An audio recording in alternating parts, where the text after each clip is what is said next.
দক্ষিণ ভারতের জনপ্রিয় সিনেমা পুষ্পা একসময় দর্শকদের দরবারে সাড়া ফেলে। কিভাবে পাচার করা হয় সেই চোরা ধান্দার খুঁটিনাটি দেখানো হয়েছিল এই সিনেমায়।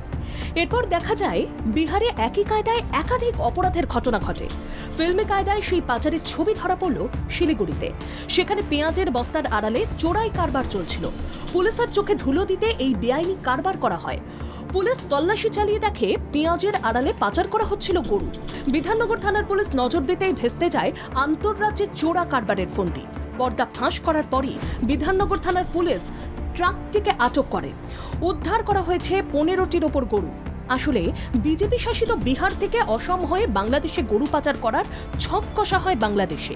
বিজেপি যারা গরু পাচার নিয়ে সরব হয় তাদের রাজ্যে গরু বেচা কেনার রমরমা বাড়ায় প্রশ্নের মুখে গেরুয়া শিবির।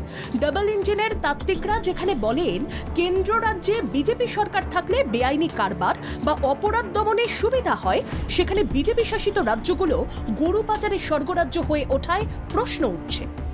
একদিকে বাংলাদেশ সীমান্ত দিয়ে ভিনদেশে মোটা টাকায় গরু বেচা কেনার সেই কারবার বন্ধ করতে পুলিশের এই সাফল্য বারবার সামনে আসছে। এই ঘটনায় অবশ্য কাউকে গ্রেফতার করা সম্ভব হয়নি। ট্রাকের চালকের খোঁজে তল্লাশি চালাচ্ছে পুলিশ। এই ঘটনার সঙ্গে আর কে বা কারা জড়িত তা খতিয়ে দেখা হচ্ছে।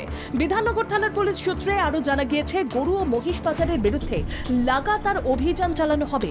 সীমান্ত পার করে বাংলাদেশে মোটা টাকায় গরু মহিষ বেচা কেনার কারবার নিয়ন্ত্রণে পুলিশের নজরদারি বাড়ায় পাচার কমবে বলে আশা।